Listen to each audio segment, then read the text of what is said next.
दोस्तों आज की इस वीडियो में आप देखने वाले हो घर की कंस्ट्रक्शन, वह भी शुरू से लेकर लास्ट तक। मतलब साथियों, अगर आप नया घर बना रहे हैं या घर बनाना सीखना चाहते हैं या फिर आप जानना चाहते हैं कि घर बनाते समय हमें कौन सा काम किस किस समय पर करना चाहिए, तो वीडियो में अंत तक बने रहिएगा।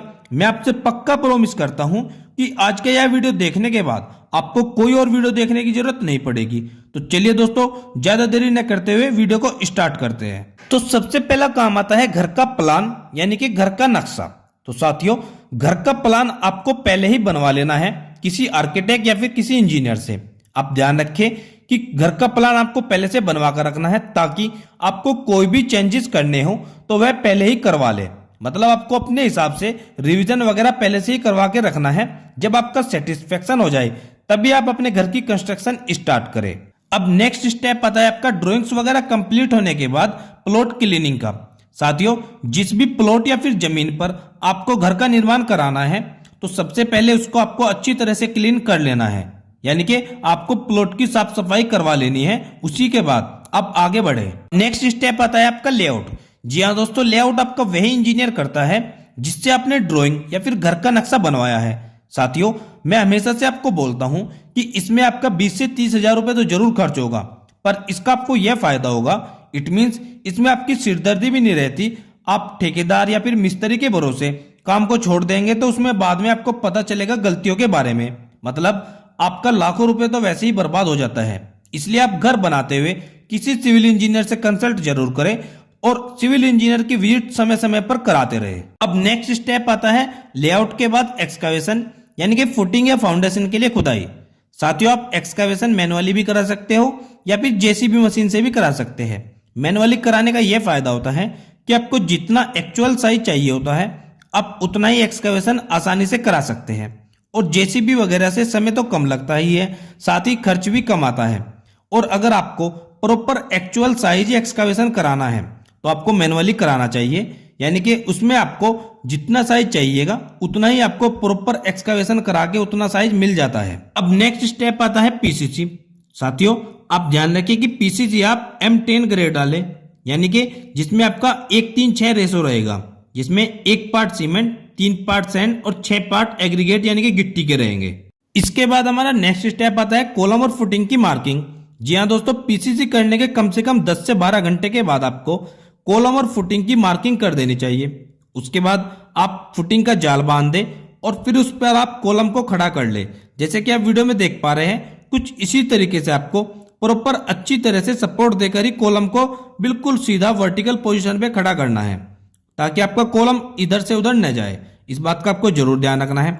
और साथियों, फुटिंग की बात करें तो नॉर्मल घरों में आपको ट्रेपेजॉइड फुटिंग का ही इस्तेमाल करना चाहिए, क्योंकि इस फुटिंग की लोड बेरिंग कैपेसिटी अच्छी होती है as per compare to simple footing. अब इन सब के बाद हमारा अगला स्टेप आता है फुटिंग की कास्टिंग करना। जी हाँ दोस्तों, आपको ध्यान रखना है कि फुटिंग की कास्टिंग M20 के कम ग्रेड से तो बिल्कुल नहीं करनी है। आप M20 ग्रेड से कर सकते हो, जिसमें आपका 1:3 का रेशो रहेगा, यानी कि जिसमें 1 पार्ट सीमेंट का रहेगा, 1.5 पार्ट सैंड और 3 पार्ट एग्रीगेट यानी कि गिट्टी का रहेगा। और फुटिंग कास्टिंग करते समय आपको ध्यान रखना है कि प्रॉपर अच्छी तरीके से वाइब्रेटर का यूज भी किया जाए। अब फुटिंग तक का काम होने के बाद हमारा अगला स्टेप आता है पेडिस्टल कॉलम, यानी कि पेडिस्टल कॉलम की हमें कास्टिंग करनी होती है। फिर उसके बाद हमें बैक फिलिंग का काम करना होता है। दोस्तों ध्यान रखिए कि बैक फिलिंग करते हुए आपको प्रॉपर वाइब्रेटर मशीन का यूज करना है, या आप उसमें पानी छोड़ दे। और पानी आपको तब तक छोड़ना है जब तक कि सोयल अच्छी तरह से सेटल न हो, ताकि इन फ्यूचर घर में कोई भी क्रैक्स न आए। अब इसके बाद हमारा नेक्स्ट स्टेप आता है brick work up to plinth beam. साथियों, जैसे कि आप देख पा रहे हो कि कुछ इस तरह से हमें प्लिंथ बीम डालने से पहले वहां पर ब्रिक वर्क करना होता है। तो कुछ जगह पर ऐसा भी होता है कि लोग ब्रिक वर्क नहीं करते, पर मैं आपको सजेस्ट करूंगा कि आप प्लिंथ बीम के नीचे ब्रिक वर्क जरूर करें। फिर इसके बाद हमारा अगला स्टेप आता है प्लिंथ बीम की सरिया बंधाई। साथियों, आपको ध्यान रखना है कि जैसे जैसे आपकी ड्राइंग्स में दिया हुआ है कि वैसे वैसे ही सरिया जरूर बंधे। आपका टॉप एंड बॉटम का सरिया बिल्कुल प्रॉपर ड्राइंग के अकॉर्डिंग होना चाहिए।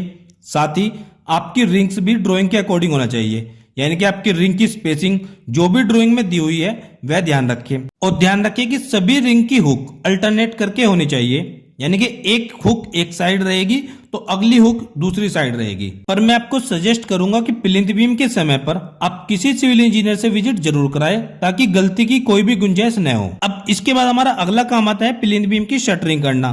दोस्तों ध्यान रखिए कि प्लिंथ बीम की शटरिंग प्रॉपर लाइन लेंथ में हो और उसकी विड्थ भी प्रॉपर हो, क्योंकि जैसा ही आप शटरिंग को शेप देंगे वैसा ही आपका प्लिंथ बीम बनकर निकलेगा।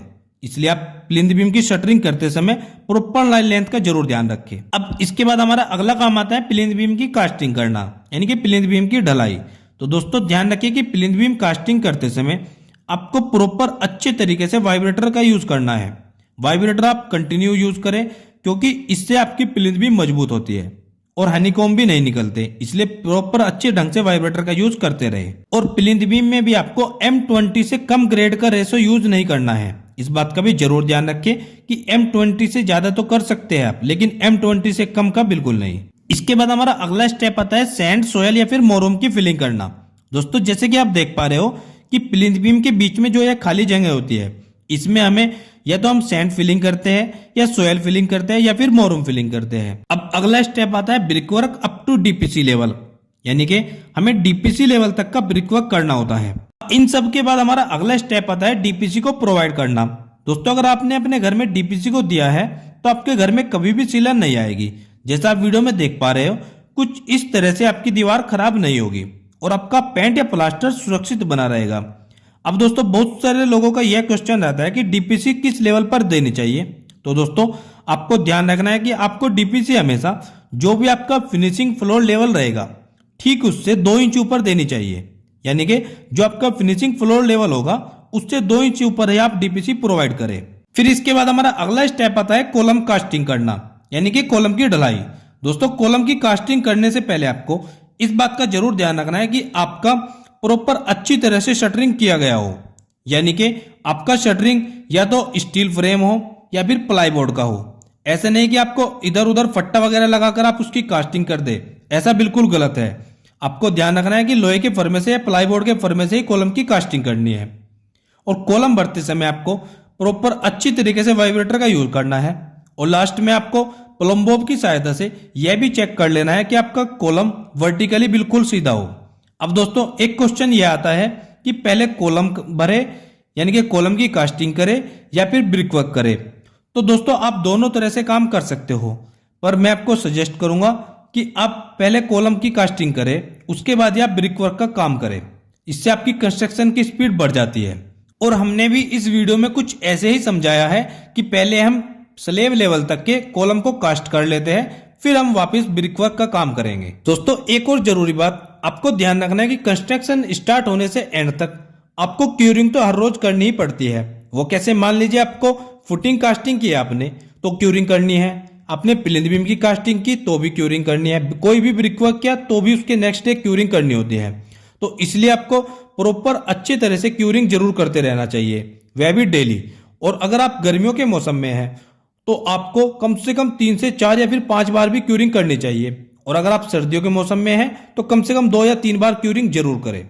तो चलिए दोस्तों अब बढ़ते हैं हमारे नेक्स्ट स्टेप की ओर। तो दोस्तों कॉलम कास्टिंग करने के बाद कुछ लोग तो छत ढलाई का काम स्टार्ट कर देते हैं, लेकिन जैसे कि मैंने आपको पहले भी बताया था कि हम लोग छत की ढलाई का काम नहीं करेंगे, हम वापस ब्रिकवर्क का काम स्टार्ट करेंगे। इससे आपका समय कम लगेगा। तो नेक्स्ट स्टेप आता है हमारा ब्रिकवर्क अप टू सिल बैंड, यानी कि हमें जो अब ब्रिकवर्क करना है वह हमारा सिल लेवल तक रहेगा, यानी कि जो हमारा खिड़की का बॉटम होता है वहां तक हमें अब ब्रिकवर्क करना है।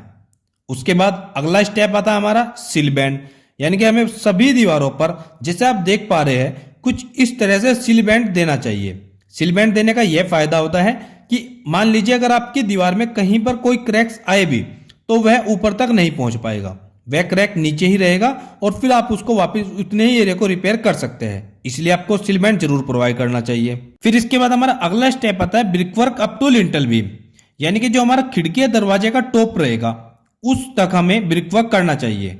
और फिर नेक्स्ट स्टेप आता है लिंटल बीम, फिर हमें इसके ऊपर चारों दीवारों पर यानी कि चारों साइड में हमें सभी दीवारों पर हमें लिंटल बीम प्रोवाइड करना चाहिए। फिर इसके बाद आता है हमारा brickwork up to slab level, यानी कि जो हमारा स्लेब लेवल रहेगा अब हमारा ब्रिकवर्क वहां तक हमको कंप्लीट कर लेना है। इन सब के बाद हमें काम करना होता है स्टेयरकेस का, और जब आपका स्टेयरकेस का काम फिनिश हो जाए तो फिर हमारा काम आता है स्लैब शटरिंग। अब आप स्लैब की शटरिंग की तैयारी शुरू कर सकते हैं। दोस्तों ध्यान रखें कि स्लैब शटरिंग करते हुए शटरिंग में बहुत ज्यादा गैप नहीं छोड़ना है। अगर आप वहां पर ज्यादा गैप छोड़ देंगे तो वहां से कंक्रीट नीचे गिरने लगेगा, इससे आपकी छत की फिनिशिंग अच्छी नहीं आएगी। और दूसरा आपको यह भी ध्यान रखना है कि आपकी शटरिंग का लेवल बिल्कुल सही हो। और शटरिंग कंप्लीट होने के बाद आप छत में सरिया बनाई का काम स्टार्ट कर सकते हैं, यानी कि आपको सरिये को प्रॉपर डिजाइन से अच्छी तरह से बाइंडिंग कराना होगा।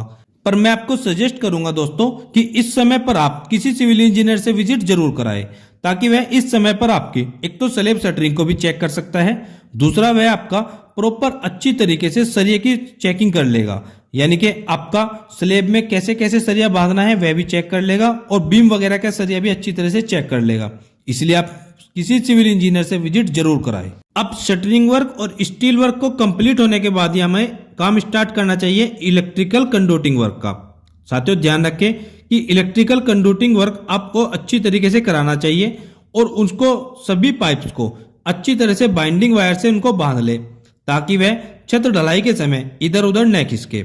और वैसे ही आपको जो आपके फैन बॉक्स या कंसील्ड बॉक्स वगैरह रहेंगे उनको भी अच्छी तरह से बांध ले और उनमें अच्छी तरह से उनको साइड से टेपिंग कर ले, ताकि उनमें कंक्रीट न घुसे। अब नेक्स्ट और मोस्ट इंपोर्टेंट स्टेप आता है आपका छत ढलाई, यानी कि स्लैब कास्टिंग। दोस्तों स्लैब कास्टिंग के समय आपको ध्यान रखना है कि आपका एक तो प्रॉपर अच्छे ढंग से वाइब्रेटर का यूज किया जाए। आपको वाइब्रेटर का अच्छी तरह से यूज करना है आपकी छत में भी, और जो भी बीम्स वगैरह है उन सभी में आपको वाइब्रेटर का यूज करना है।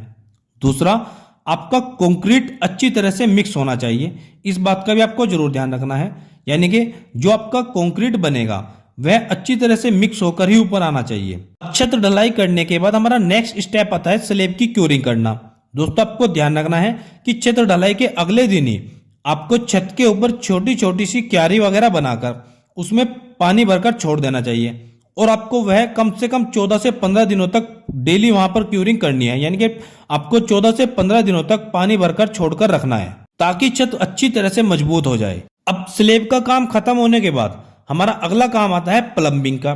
तो प्लम्बिंग फिटिंग जो भी आपकी होगी, बाथरूम में या किचन में या फिर टॉयलेट्स वगैरह में, सभी जगह पर आपको अच्छे प्लम्बर से ही फिटिंग करानी है, ताकि इन फ्यूचर पाइप्स वगैरह में किसी भी तरह का लीकेज आपको न आए। आप ध्यान रखें कि किसी अच्छे प्लम्बर से ही काम कराए, नहीं तो बाद में बहुत लॉस उठाना पड़ सकता है। ठीक इसी के साथ या फिर इसके बाद आप इलेक्ट्रिकल का काम करा सकते हैं, यानी कि आपकी सभी दीवार पर जो भी आपको पाइप फिक्स करने होते हैं या फिर लाइट वगैरह के बॉक्स लगाने होते हैं, तो वह आप सब फिक्स कर सकते हो। इन्हीं के साथ साथ आप ऊपर ममटी और पैरापिट का काम भी करा सकते हो। इलेक्ट्रिकल और प्लम्बिंग का काम होने के बाद आप अपने घर में कच्चा फर्श यानी कि फ्लोर की पीसीसी भी कर सकते हैं। फिर नेक्स्ट स्टेप आता है आपका आउटर प्लास्टर वर्क। इन सभी कामों के बाद आप आउटर के दीवारों पर प्लास्टर का काम स्टार्ट कर सकते हो। और फिर अगला स्टेप आता है आपका इनर प्लास्टर वर्क। फिर आप इनर में यानी कि अंदर की सभी दीवारों पर प्लास्टर का काम करा सकते हैं। तो साथियों यहाँ तक तो वो आपका स्ट्रक्चर वर्क कंप्लीट। अब बात करते हैं आपके फिनिशिंग वर्क की। अब प्लास्टर का काम कंप्लीट होने के बाद आता है आपका फ्लोरिंग या फिर टाइल्स या पत्थर का काम। मतलब दोस्तों अब आपको घर में जहां कहीं भी टाइल्स, पत्थर या फिर फ्लोरिंग या मार्बल्स वगैरह का काम कराना है तो आप वह काम करा सकते हैं। इन सभी कामों के बाद अगला स्टेप आता है हमारा वुडन वर्क, यानी कि आपको खिड़की, दरवाजा वगैरह या फिर कोई भी फर्नीचर वर्क का काम कराना हो तो वह हम करा सकते हैं। इन सभी कामों के बाद हमारा अगला स्टेप आता है रेलिंग्स वगैरह का काम, यानी कि स्टेयरकेस वगैरह की रेलिंग या फिर पैरापिट वाल की रेलिंग या खिड़की दरवाजों के फ्रेम्स वगैरह, इन सभी कामों को हम कंप्लीट करा सकते हैं। अब आता है हमारा रिपेयर या मेंटेनेंस वर्क, यानी कि घर बनाते समय हमारा कोई भी रिपेयर या फिर मेंटेनेंस का काम है तो उसको आप कंप्लीट करा सकते हो। अब सभी तरह के काम कंप्लीट होने के बाद हमारा सबसे लास्ट में आता है पुट्टी और पेंट वर्क। दोस्तों आपको ध्यान रखना है कि हमारे घर में कोई भी काम न रहे, सभी तरह के काम कंप्लीट होने के बाद ही आपको पुट्टी और पेंट का काम स्टार्ट करना है। और इसमें आप पहले 2 कोट पुट्टी के करें और उसके बाद ही आप पेंट का अप्लाई करें। दोस्तों ध्यान रखें कि पुट्टी और पेंट आपको किसी अच्छी कंपनी का ही यूज करना है, क्योंकि अच्छी कंपनी का पेंट लॉन्ग टाइम ड्यूरेबल रहता है और साथ ही घर की मजबूती के साथ साथ घर सुंदर भी दिखाई देता है। और पेंट का काम कंप्लीट होने के बाद फिर आपका एक लास्ट स्टेप आता है, वह है डोर और विंडो को क्लीन करना।